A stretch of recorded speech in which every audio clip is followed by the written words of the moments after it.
जय गुरुदेव। और दोस्तों, मेरे चैनल सिद्ध सावर मंत्र में आपका एक बार फिर से हार्दिक स्वागत है। और देखिए, आज मैं आपके सामने जो साधना आपको बताने वाला हूँ वो साधना महाविद्या साधना है, तारा महाविद्या। उसका मैंने एक बार पहले अनुभव भी डाला था जो कि गुरुदेव के समय का है। और उस अनुभव को सुन करके कुछ जो व्यूवर्स हैं उन्होंने रिक्वेस्ट की थी कि तारा साधना के विषय में बताएं थोड़ा, ये साधना किस प्रकार से की जानी चाहिए। तो देखिए, ये जो साधना है, इस साधना को संपन्न करने से धन प्राप्ति के लिए ये अद्वितीय साधना है। और हमारे जो ऋषि मुनि थे या पूर्वज थे वो तारा साधना संपन्न करते रहे हैं, क्योंकि 10 महाविद्याओं में ये साधना भी प्रमुख है। और इस साधना को अगर आप निष्ठापूर्वक करते हो तो इसमें सफलता अवश्य आपको प्राप्त होगी। देखिए, अनुभव तो हर एक साधना में आते हैं, अनुभव अच्छे भी बुरे भी सब प्रकार के आते हैं। कोई भी साधना कर लीजिए तो अनुभव अगर आपके सामने थोड़ा भयानक आए तो उससे डरने की आवश्यकता नहीं होती है, ठीक है। तो ये जो साधना है, इसको संपन्न करने से व्यक्ति भौतिक दृष्टि से जीवन में जो कुछ भी वो चाहता है उसको सभी प्रकार की सफलताएं उसमें मिलती हैं।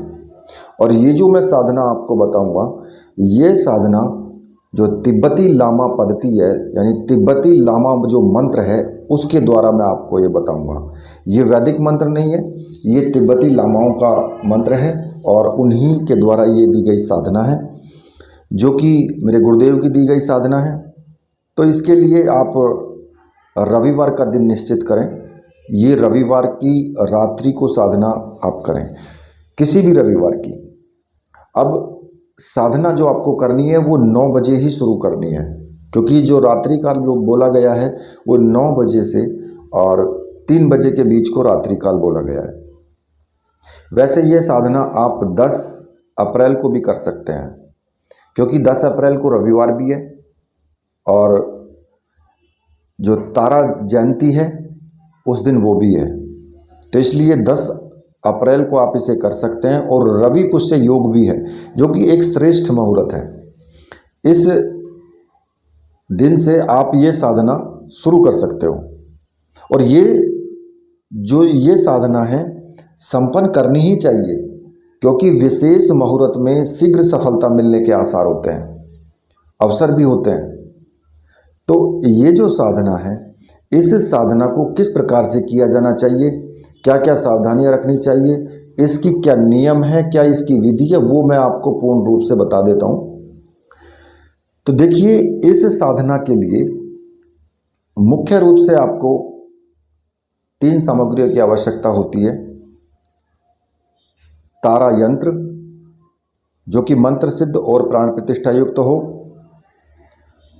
माला, ये भी मंत्र सिद्ध और प्राण प्रतिष्ठा युक्त हो। और तीसरी रक्षा माला, जो कि रक्षा मंत्रों से सिद्ध हो, ठीक है। ये 3 मुख्य रूप से सामग्री आपको चाहिए। और इसके साथ आप तारा का चित्र भी आपको रखना है, ठीक है।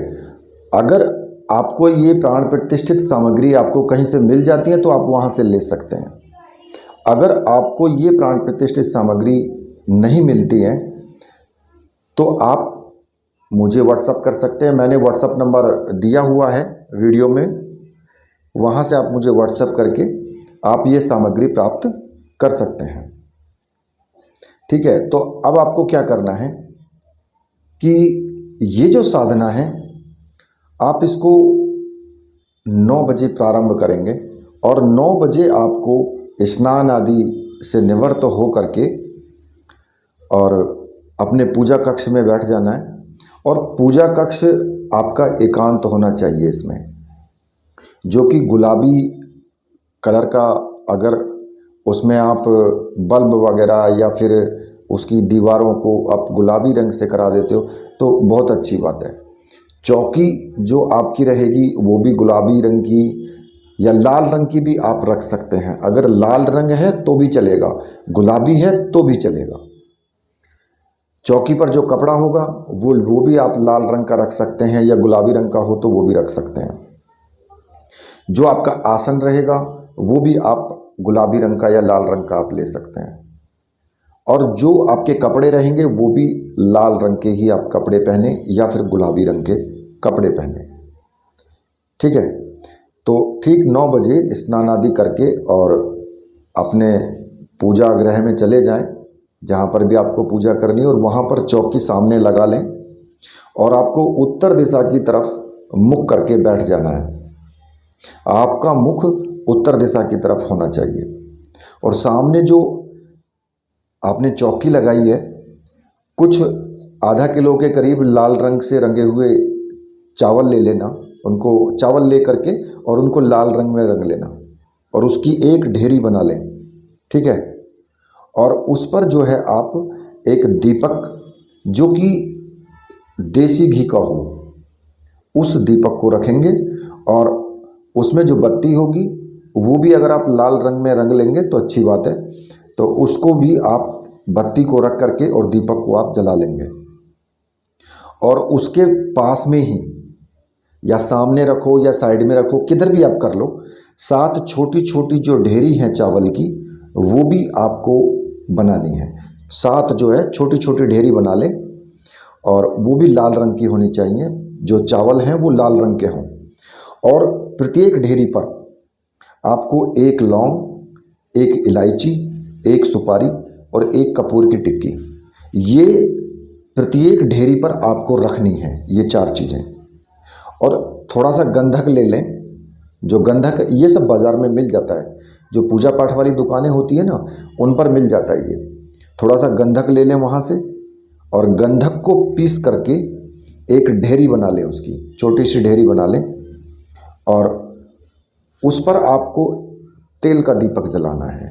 अब दीपक में जो तेल होगा वो आप किसी भी का भी तेल ले सकते हैं, सरसों का तेल ले सकते हैं या फिर तिल का तेल ले सकते हैं, लेकिन वो तेल का दीपक आपको लगाना है। और दीपक के सामने आपको 7 बतासे रख देने हैं और चौकी पर ही एक किनारे एक पानी का कलश रख दें। ठीक है, और आपको इस साधना में बिना सिला हुआ कपड़ा पहनना है, मतलब कि आपको कच्छा बनियान आपको नहीं पहनना है। इसमें धोती ले लें तो अच्छी बात है, या फिर कपड़े आपके जो भी हो, धोती ही चलेंगी क्योंकि बिना सिली होनी चाहिए, तो धोती ही लें आप। ठीक है, और जो आपका चौकी है उस चौकी पर भी लाल रंग का या गुलाबी रंग का कपड़ा बिछा होना चाहिए। अब जब आप इतना कर लें तो एक प्लेट लें और उस प्लेट में गुलाबी यानी कि गुलाब के फूल, आप कुछ पत्तियां ले लें और उन पत्तियों से बिछा लें उसमें। ठीक है, और उस पर जो यंत्र है आपका तारा यंत्र, उसको स्थापित कर दें और चौकी पर ही सामने भगवान गणेश की तस्वीर, आपके गुरु की तस्वीर, ठीक है, और भगवान शिव की तस्वीर और तारा महाविद्या की तस्वीर, वो चित्र आपके सामने होने चाहिए ये। ठीक है, अब आपको क्या करना है, सबसे पहले आपको भगवान श्री गणेश का पूजन करना है और उसमें आपको जो बोलना है, हाथ जोड़ करके भगवान श्री गणेश से प्रार्थना करनी है। वक्रतुंडाय महाकाय सूर्य कोटि समप्रभम निर्विघ्नं कुरु मे देव सर्व कार्येषु सर्वदा। तो आप भगवान की पूजा करें, गणेश जी महाराज की, और उनका जो मंत्र है वक्रतुंडाय हुम, इस मंत्र का 1 माला का जाप कर लें और गणेश जी से प्रार्थना करें कि मेरी जो साधना है वो निर्विघ्न समाप्त हो। ठीक है, और मुझे उसमें सफलता मिले। इसके बाद आपको जो पूजा करनी है गणेश भगवान की, आप उनको पुष्प चढ़ाएं, चावल चढ़ाएं, उनको टीका लगाएं सिंदूर का। ठीक है, धूप दीप दिखाएं, दीपक के पास में ही आप धूप बत्ती भी जला लें, जो सुगंधित धूप बत्ती हो वो भी आप जला लें। तो इस प्रकार से उनकी पूजा भी करनी है। अब इसी प्रकार से आपको अपने गुरु की पूजा करनी है। अगर आपके गुरु हैं तो आपको उन्हीं की पूजा करनी है और उनका दिया हुआ मंत्र ही आपको जपना है। जैसे आपने भगवान श्री गणेश की पूजन किया है, उसी तरीके से पुष्प से, कुमकुम से, चावल से, उसी प्रकार से आपको पूजन करना है गुरुदेव का। और उसके बाद फिर आपको गुरु मंत्र का कम से कम 1 माला का जाप कर लेना है और गुरुदेव से हाथ जोड़ करके प्रार्थना करनी है कि हे गुरुदेव, मैं ये साधना करने जा रहा हूँ तारा महाविद्या की, अतः आपसे विनती है कि आप मुझे आज्ञा दें और मेरा इसमें सहयोग दें। ठीक है। और जब आप इतना कर लेंगे तो उसके बाद अगर आपके गुरु नहीं है कोई, भगवान शिव को आपने गुरु माना है, तो फिर आपको भगवान शिव की पूजा आपको करनी है। पुष्प से, धूप दीप से, चावल चढ़ाएं, उस पर टीका लगाएं और साथ में ही उनसे प्रार्थना करनी है क्योंकि आपने गुरु माना है उनको, तो उनसे प्रार्थना करनी है और ओम नमः शिवाय मंत्र का आपको जाप करना है। 1 माला या 2 माला, जो भी आप करना चाहें, जितनी आपकी श्रद्धा है उस हिसाब से आप जाप करेंगे। ठीक है। जब इतना हो जाएगा तो उसके बाद में आपको भगवान भैरव का भी पूजन करना है। किसी भी दृष्टि से हाथ जोड़ करके भैरव जी को ध्यान में स्मरण करें और ओम भम भैरवाय नमः इस मंत्र का कम से कम 108 बार जाप करें, यानी 1 माला का जाप करें और भैरव जी से प्रार्थना करें कि मेरी साधना में जो भी विघ्न आए आप उनसे मेरी रक्षा करें। ठीक है। अब जब आप इतना कर लें, उसके बाद आपको दीपक का भी पूजन करना है, माता का भी पूजन करना है, जो तारा महाविद्या है, जो यंत्र आपने रखा हुआ है उस यंत्र का भी आपको पूजन करना है। ठीक है। और उस यंत्र का भी आपको पूजन उसी प्रकार से करना है जिस प्रकार से आपने गुरु जी का किया है, मतलब कि उस पर चावल भी चढ़ाने हैं, उस पर पुष्प भी चढ़ाने हैं, उस पर कुमकुम का या जो सिंदूर है उसका टीका भी लगाना है, धूप दीप दिखाना है, यंत्र को प्रणाम करना है और तारा महाविद्या का जो चित्र है और उसी के सामने आप यंत्र को रखें। और देखिए, एक बार जब स्थापन कर देंगे तो फिर यंत्र को आपको छूना नहीं है। नीचे जो फूल रखे हैं ना यंत्र के, वो भले ही मुरझा जाए, कुछ भी हो जाए, लेकिन यंत्र को वहीं पर रखा रहने दें। ठीक है। और जब आप इतना कर लेंगे तो जो आपने 7 जो ढेरियाँ बनाई हैं उनका भी आपको पूजन करना है। पुष्प से एक ही जगह कर लें, 7 पे अलग अलग करने की ज़रूरत नहीं है, एक ही जगह कर लें, पुष्प वगैरह चढ़ाएं और धूप दीप दिखाएं। ठीक है। और जो कलश है, कलश का भी आपको पूजन करना है, 1 पुष्प वहाँ भी चढ़ाएं और धूप दीप दिखाएं, टीका लगाएं, उस पर सतिये का निशान बनाएं, जो स्वास्तिक का साइन होता है वो बनाएं उस पर। ठीक है। और जो गंधक के ऊपर तेल का दीपक आपने रखा हुआ है उसका भी आपको पूजन करना है। और देखिए, ये जो पूजन है, ये पूजन आपको प्रतिदिन करना है। ऐसा नहीं कि पहले दिन कर लिया तो उसके बाद आप पूजन ना करें। ये पूजन आपको प्रतिदिन करना है और उसके बाद फिर आपको रक्षा माला जो है वो अपने गले में धारण कर लेनी है और गले में धारण करके रक्षा माला, फिर आपको अपने हाथ में जल और 1 पुष्प रख के संकल्प लेना है कि मैं, यानी अपना नाम ले, अमुक अपना नाम ले, अपने पिता का नाम, अपना गोत्र का साधक तारा महाविद्या की साधना को संपन्न करने जा रहा हूँ और माँ तारा हमारे भौतिक जीवन में सभी प्रकार की इच्छाएं पूर्ण करे, हमारे जीवन में आर्थिक उन्नति रहे। और इतना कह करके आपको जल जमीन पर छोड़ देना है। अब या तो आप ऐसा भी कह सकते हैं, या फिर अगर आपको प्रत्यक्ष दर्शन चाहिए तो फिर प्रत्यक्ष दर्शन की कामना से आप साधना कर रहे हैं तो उसमें आपको फिर वही बोलना है, अपना नाम, अपने पिता का नाम, अपना गोत्र, और मैं तारा महाविद्या को प्रत्यक्ष रूप में दर्शन करने के लिए साधना कर रहा हूँ और इसमें मुझे पूर्ण सफलता मिले, ऐसा कह करके जमीन पर जल छोड़ दें। लेकिन जब आप प्रत्यक्ष दर्शन की कामना करेंगे तो फिर आप ये भी आप तय रखना कि आपको तलवार की धार पर चलना है। ऐसा नहीं है कि प्रत्यक्ष दर्शन आसानी से हो जाएंगे। प्रत्यक्ष दर्शन की अगर काम ना करते हो तो फिर आपको सब कुछ झेलना पड़ेगा।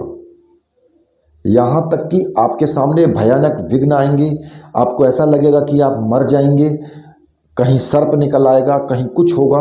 तो इन सब चीज़ों के लिए भी फिर आप तैयार रहें। और अगर आपको केवल भौतिक जो समृद्धि है वो चाहिए, आर्थिक उन्नति चाहिए, तो फिर आप उसी का संकल्प लें बस। और अगर आप प्रत्यक्ष दर्शन की कामना करते हैं तो फिर आपको कम से कम 14 दिन तक 101 माला का जाप करना होगा, रोज लगातार, प्रतिदिन रात को जरूरी करना होगा, तब आपको प्रत्यक्ष दर्शन हो सकते हैं।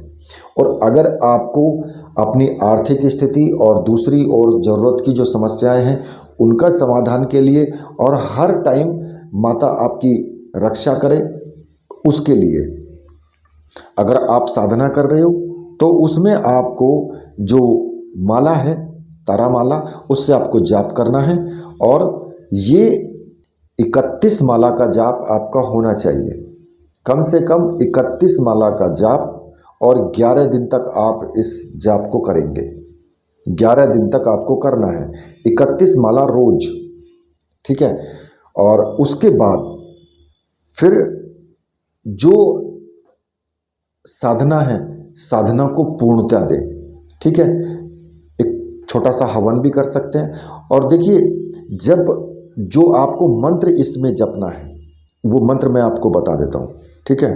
तो मंत्र इस प्रकार से है, ओम तारा तूरी स्वाहा, छोटा सा मंत्र है। और इस मंत्र की 31 माला करने में आपको ज़्यादा वक्त नहीं लगेगा, 1 या 1.5 घंटे का या 2 घंटे का टाइम आपको ज़्यादा से ज़्यादा लगेगा। मानता हूँ कि 2 घंटे का टाइम लग सकता है, बस इससे फालतू नहीं लगेगा, ठीक है। तो जब आप इसका इतना जाप कर लें, 11 दिन तक आपको जाप करना है और 31 माला का जाप करना है। और जो आपको अनुभव हो वो आपको किसी को भी नहीं बताने हैं, घर में भी आपको नहीं बताना है कि आप कौन सी साधना कर रहे हैं, क्यों कर रहे हैं, किस लिए कर रहे हैं, किसी से भी आपको कोई जिक्र नहीं करना है। और हो सकता है कि आपको 11वें दिन या 6ठे दिन या 7वें दिन सूक्ष्म रूप से आपको दर्शन भी हो सकते हैं उनके। सूक्ष्म रूप का मतलब कि आपको ध्यान में उनके दर्शन हो सकते हैं। और ध्यान में दर्शन हो जाए किसी महाविद्या के, इतनी कृपा हो जाए तो वो बहुत बड़ी बात होती है वो, मेरे विचार से तो। क्योंकि एक सामान्य मानव के लिए जो कि इतना बड़ा साधक नहीं है, उसके लिए अगर सामान्य दर्शन ध्यान में भी हो जाते हैं तो तब भी आपके ऊपर बहुत बड़ी कृपा है। और देखिए, जो तारा यंत्र है और तारा माला है वो आप पूजा स्थान में ही रखें अपने, उनका पूजन करें, रोज मंत्र जाप रोज कर सकते हैं, ठीक है।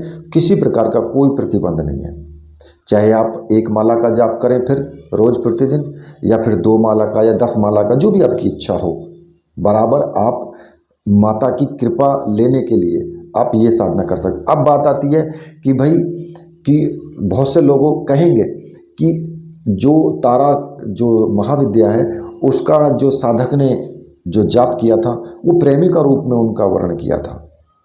तो देखिए, ये अगर प्रत्यक्ष होती हैं तो वो आपसे पूछेंगी या फिर आपको कहना पड़ेगा वो सब चीज़ें, लेकिन उसमें आपके ऊपर कंट्रोल होना चाहिए बहुत बड़ा, कि आप उनको उनकी सुंदरता को देख करके आप विचलित नहीं होंगे। अगर आप विचलित हुए तो फिर आपके लिए दिक्कत है।